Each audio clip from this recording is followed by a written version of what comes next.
The stars in the Kepler frontier had witnessed 3,000 years of Corthani rule.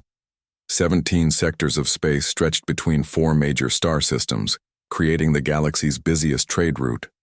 Every ship that passed through paid tribute to the galactic hegemony, whether they wanted to or not. Commander Kim Day stood on the bridge of his cargo ship, the Stellar Wind, watching another routine shakedown unfold before his eyes. 3 massive hegemony warships had surrounded a small convoy of human colony ships. The alien vessels looked like giant metal predators circling wounded prey. "They're boarding the lead ship," whispered Li Min from her position at the communications console. The young woman's fingers trembled slightly as she adjusted the long-range sensors. "Should we move away?" Kim Day shook his head. "Stay here. Keep recording everything." Through the view screen, they could see the Corthani soldiers moving between the human ships. The reptilian aliens stood nearly 8 feet tall, their scaled skin gleaming under the harsh lights of the docking bays. They moved with the confidence of a species that had never known defeat. Admiral Velthak himself had come to oversee this particular collection. The Corthani leader's presence meant this was more than just routine taxation. He was making a statement about who owned this region of space. "Look at them," muttered Chief Engineer Park Jun from behind Kim Day. "They take whatever they want and call it law." The human families on those colony ships had probably saved for years to afford passage to the outer worlds. Now they watched helplessly as alien soldiers rifled through their belongings, confiscating anything valuable. Children pressed their faces against the windows, not understanding why the scary lizard people were taking their things. "Captain," Li Min called softly.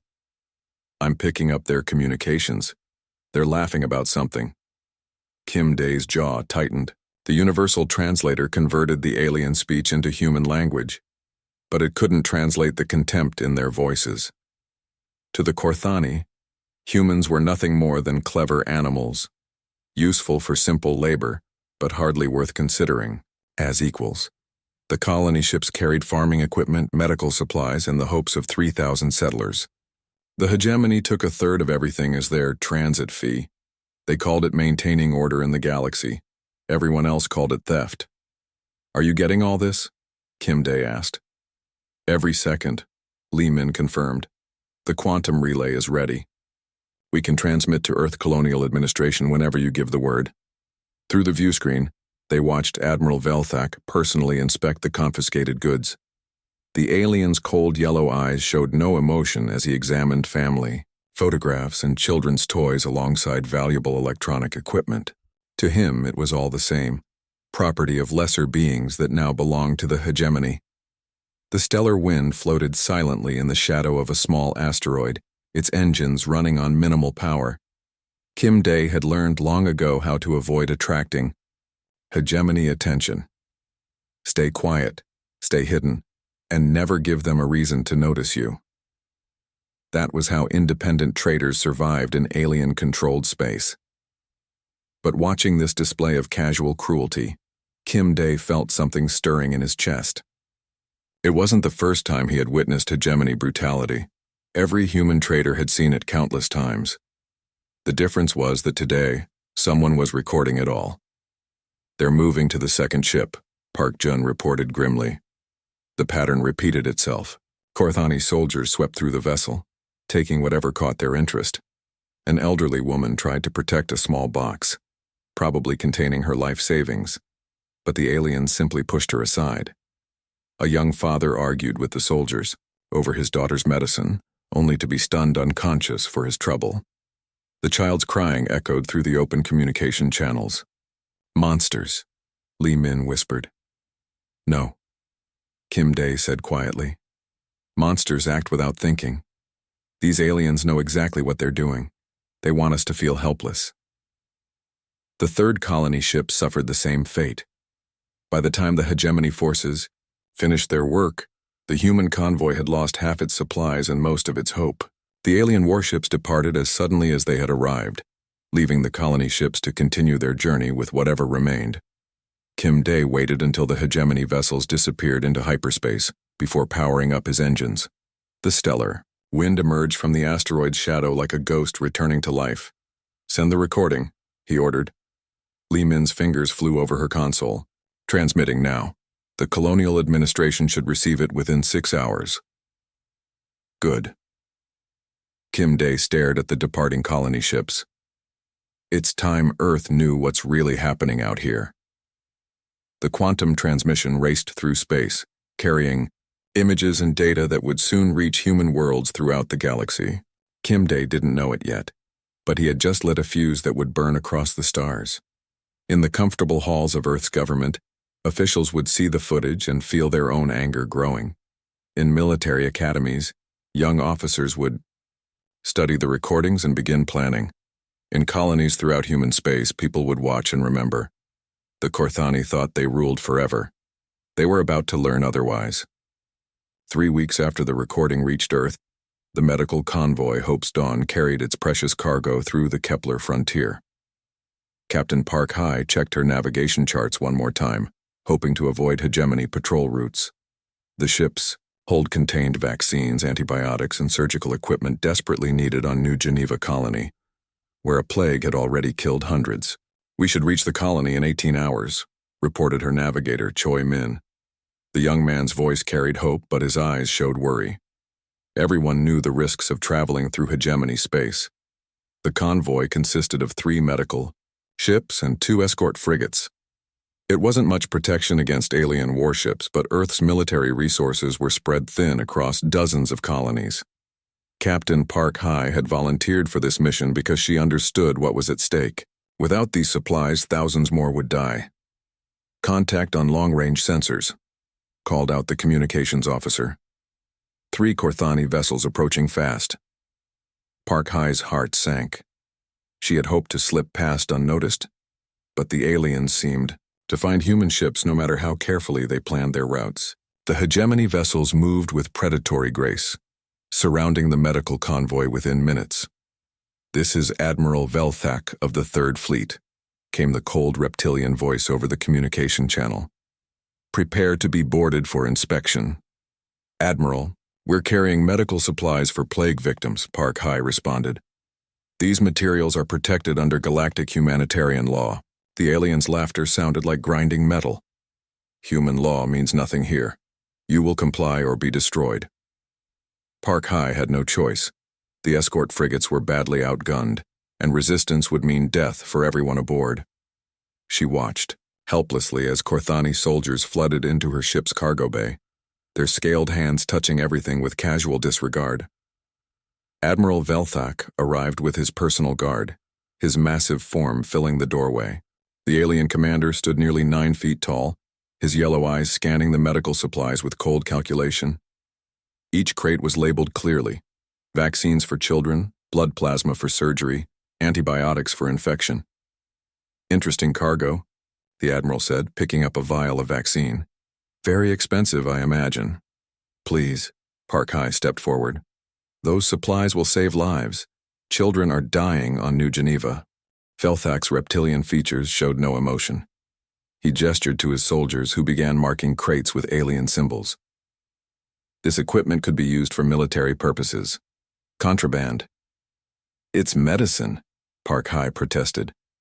"How can medicine be contraband?" "Because I say it is." The Admiral's voice carried absolute authority. "Remove half of these supplies, space them." Park High felt her world collapse. "You can't be serious, people will die." "Then perhaps your species should have thought of that before entering hegemony space without proper tribute." Velthak turned to leave, then paused. "Actually, make it 2/3, consider it a lesson in respect." The captain threw herself at the alien commander, desperation overriding caution. "Please, I'm begging you, take our ship, take everything else, but leave the medicine." Velthak's massive hand caught her throat, lifting her feet off the deck. "You dare touch me, human?" His grip tightened. "Perhaps a more permanent lesson is needed." Park High struggled to breathe as the alien's claws pressed against her windpipe. Around the cargo bay, his soldiers continued their work, loading precious medical supplies into airlocks. She could hear the mechanical sounds of the outer doors cycling, spacing the medicine into the void. "Sir," one of the Korthani soldiers reported. 2/3 removed as ordered. Velthak released Park High, letting her collapse to the deck, gasping for air. Remember this moment, human. Your species exists because we allow it. Nothing more. The aliens departed as quickly as they had arrived, leaving the medical convoy with barely a third of its original cargo. Park High pulled herself to her feet, staring at the empty spaces where life-saving supplies had been stored just minutes before. Captain. Choi Min's voice was barely a whisper. What do we tell the colonists? Park High had no answer. How could she explain that alien cruelty had doomed thousands to death? How could she face the families who would lose children because medicine floated uselessly in space?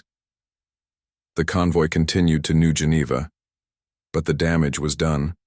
Within days of their arrival, news of the incident spread through human space like wildfire. The quantum communication networks carried the story to every colony, every space station, every Earth government office. Commander Kim Dae received the report while refueling at a remote mining station. He read it twice, his anger growing with each word. Around him, other independent traders and colonial militia members gathered, their faces showing the same rage he felt. This has to stop, whispered Captain Nam Su of the Earth Defense Corps. The military officer had been quietly meeting with civilian traders, building networks of communication and trust. We can't let them keep doing this to us. What can we do? Asked Li Min, her voice carrying the frustration they all felt. They have warships. We have cargo haulers. Kim Dae looked around the crowded station bar, seeing faces he recognized from a dozen different worlds. Traders, miners, colonists, soldiers, all united by shared anger at alien oppression. Maybe it's time we showed them what humans can do when we work together, he said quietly. The spark had been lit. Now it would spread. 6 months had passed since the New Geneva incident, and the Kepler frontier was changing in ways Admiral Velthak could not understand. His morning briefings brought the same confusing reports day after day. Human ships appeared at trading stations moments before hegemony patrols arrived, offering better prices and faster service. Key alien informants mysteriously relocated to distant systems without warning. Supply convoys experienced mysterious technical failures that left them stranded in empty space for days. Explain this to me again, Velthak demanded, his yellow eyes fixed on the holographic display showing patrol routes. His intelligence officer, a nervous Korthani named Sektar, shifted uncomfortably under his commander's gaze. The humans seem to know our schedules better than we do, Admiral, Sektar reported. Every time we change patrol patterns, they adapt, within hours. Our merchant contacts say human traders are offering goods at prices we cannot match. Velthak's clawed hand struck the command table. Impossible. These primitives barely understand space travel. How can they predict our movements? What the Admiral did not know was that Dr. Yoon Hai had spent 3 years studying every aspect of hegemony operations, from her hidden laboratory on asteroid mining station Delta 7. The brilliant strategist had analyzed thousands of patrol reports, supply manifests, and communication intercepts. She understood Korthani military doctrine better than most alien officers. They think in straight lines, she explained to Captain Nam Su during one of their secret meetings. Their entire culture is built on rigid hierarchy and predictable responses. If we map their patterns correctly, we can stay 3 steps ahead. The human network grew stronger each day. Independent traders like Kim Dae carried more than cargo between systems. They transported intelligence, encrypted messages, and careful coordination between scattered human settlements. Li Min had become the network's primary communications expert, using quantum relay stations to connect human worlds across hundreds of light years. At the Nexus Trading Hub, Commander Park Jun watched another successful operation unfold. 3 human freighters had arrived, just as the weekly hegemony tax collectors prepared to dock.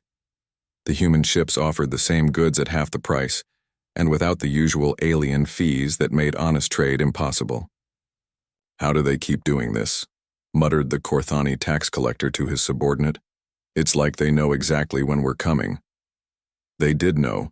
Every hegemony communication was intercepted, decoded, and shared throughout the human network.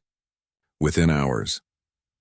The aliens' rigid scheduling made them predictable, and their arrogance made them careless about security.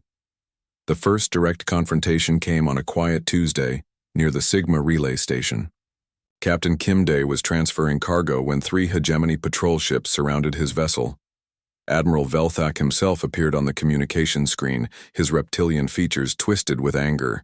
Captain Kim Day of the freighter Stellar Wind, the alien admiral announced. You are under arrest for suspicious activities against the hegemony. Kim Day remained calm, though his heart was racing. I'm conducting legal trade, Admiral. My permits are current. Your permits mean nothing. Prepare to be boarded. That was when the trap closed.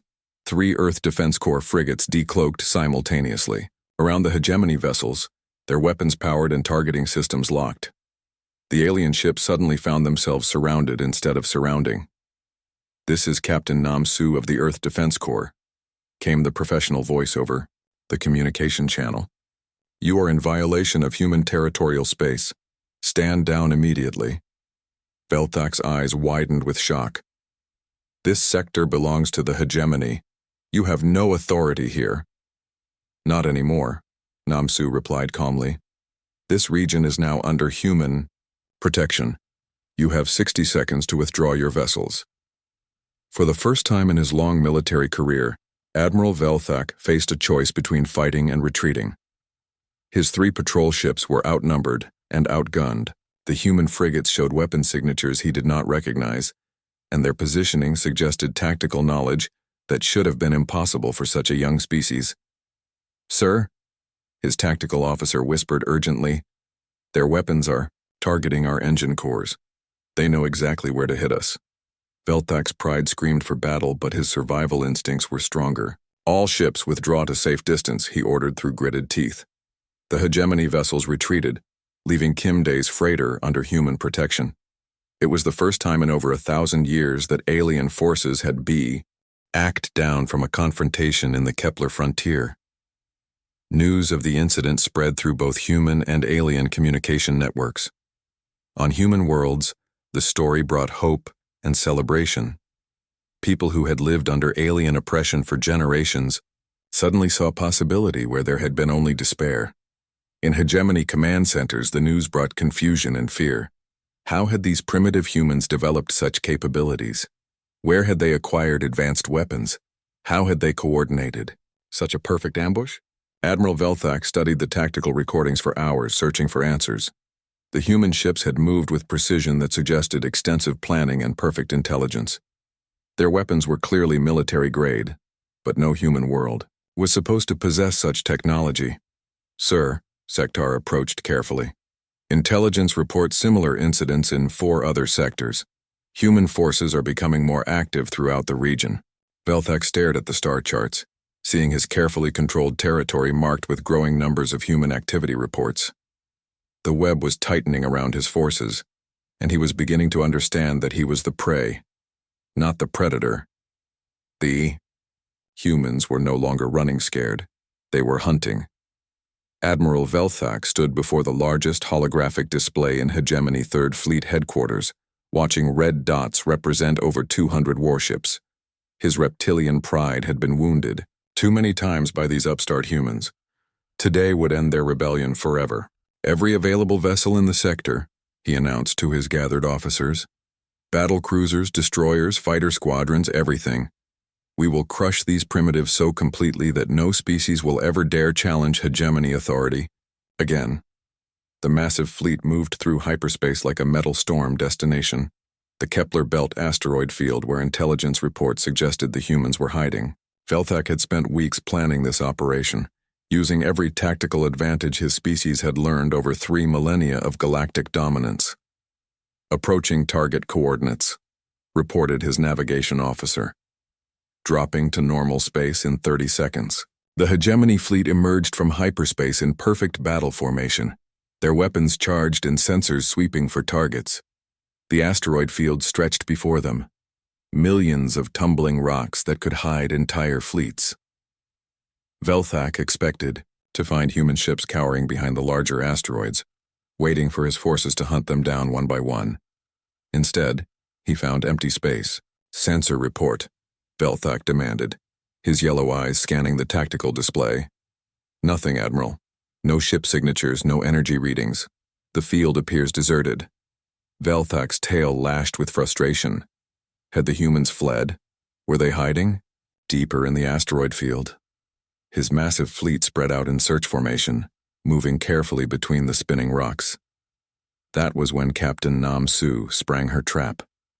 The first indication of danger came from the fleet's rear guard. Contact. Multiple ships decloaking behind us. The panicked voice of a destroyer captain filled the communication channels. Then the sides. Admiral, we have vessels emerging from the asteroids on both flanks. Then, above and below. Human ships, materialized from every direction like ghosts becoming solid. The entire human fleet had been hiding inside hollowed-out asteroids, their energy signatures masked by the natural radiation of the rocks themselves. Velthak stared in disbelief as his perfect battle formation found itself surrounded. The humans had turned his own trap against him, using the asteroid field not as a hiding place but as camouflage for the largest ambush in galactic history. "How many?" he whispered. "Sir, we count over 300 human vessels. Converted cargo, ships, modified mining vessels, civilian transports equipped with military weapons and at least 50 dedicated warships." The Battle of Kepler Belt began with a coordinated strike that shattered hegemony expectations. Human fighters swarmed through the alien formations like angry insects, too small and fast for the massive hegemony weapons to track effectively. Converted cargo ships revealed hidden missile launchers that fired guided weapons with impossible accuracy. But the real surprise came from the human coordination. Every move seemed planned, every strike perfectly timed. When hegemony ships tried to form defensive clusters, human vessels appeared exactly where they needed to be to break the formations apart. When alien commanders attempted flanking maneuvers, they found human forces already waiting for them. Commander Li Min coordinated the electronic warfare from her position aboard the flagship. Her fingers flew over quantum communication arrays, linking every human ship in a network of shared information that let them fight as one unified organism instead of individual vessels. "Target their command ship," Captain Nam Su ordered. "Everything else is secondary." Admiral Velthak watched his carefully planned battle turn into chaos.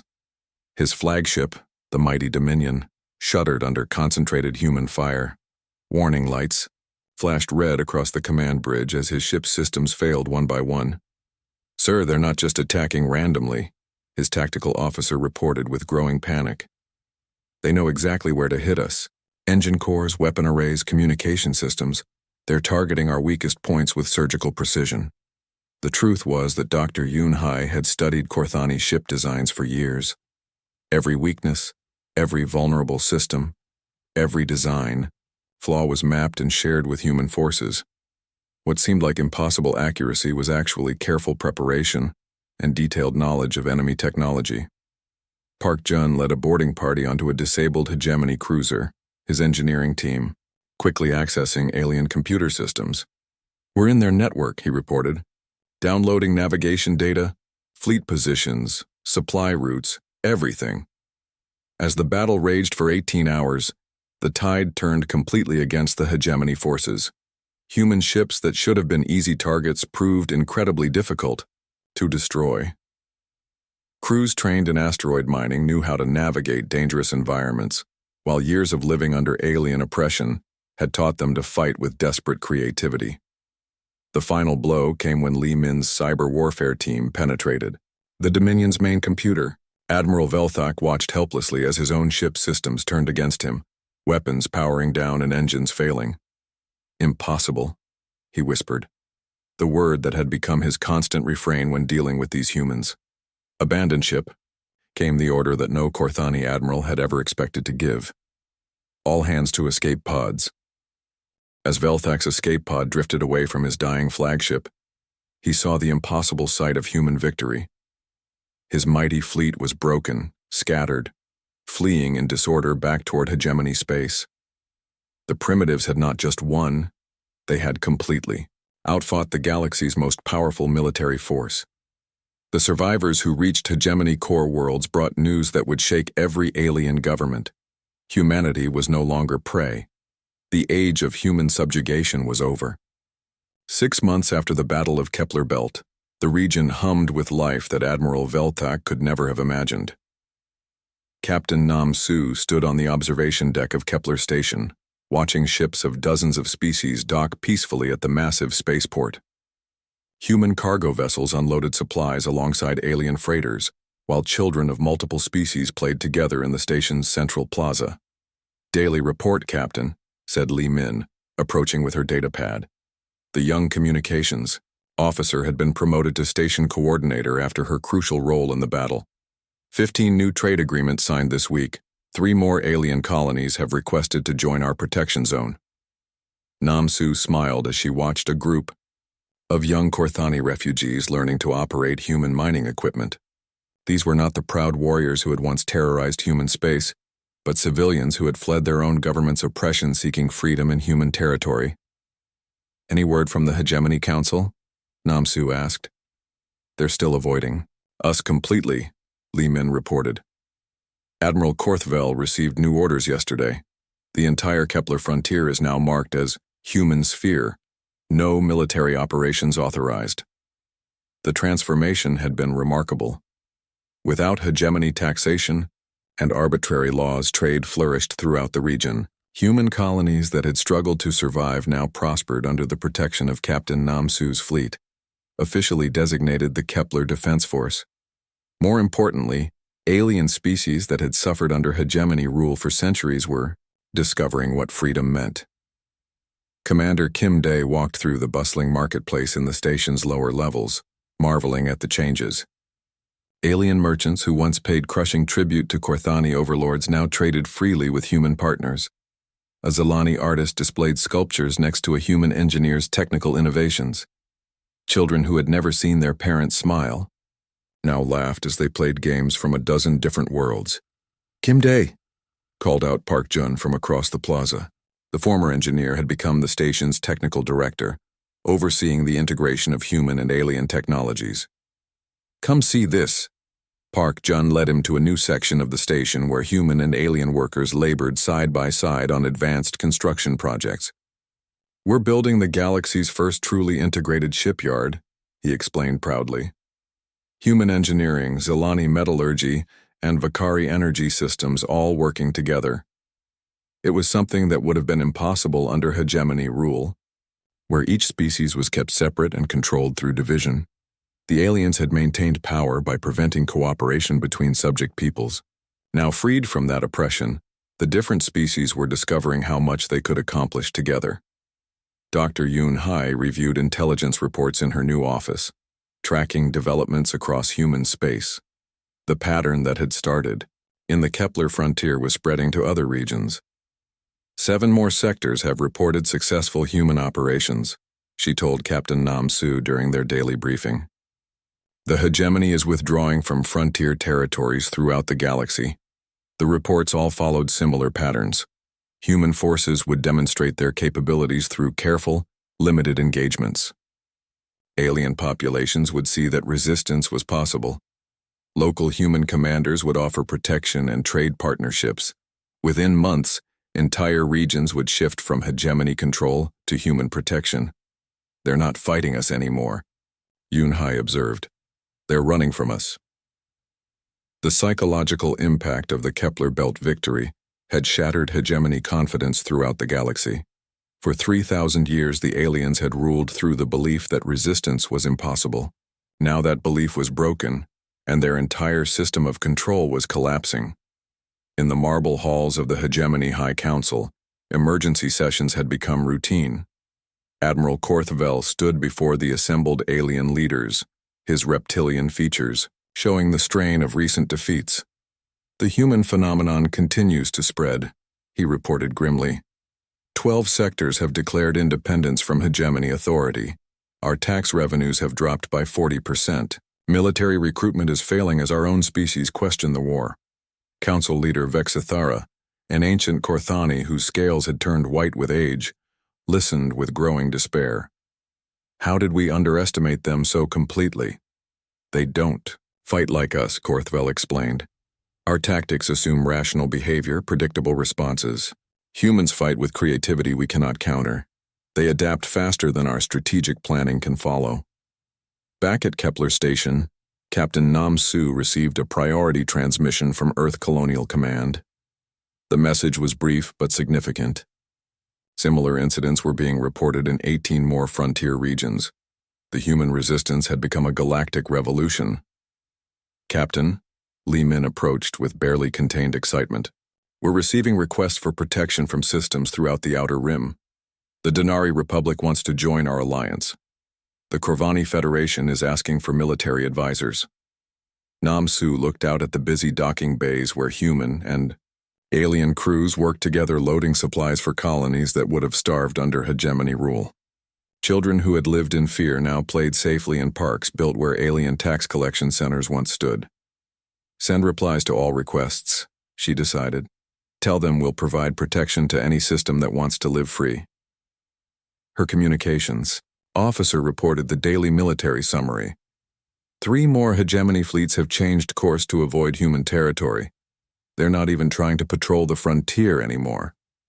Nam Su nodded, watching a group of mixed-species engineers collaborate on improving the station's defenses. The galaxy was changing, and humanity was leading that change not through conquest, but through the simple demonstration that freedom was possible. The hegemony had ruled through fear and division. Humans were winning through cooperation and hope. Good, she said quietly, echoing words that had become her signature response. They're learning. The Kepler frontier belonged to Earth now, and everyone knew it.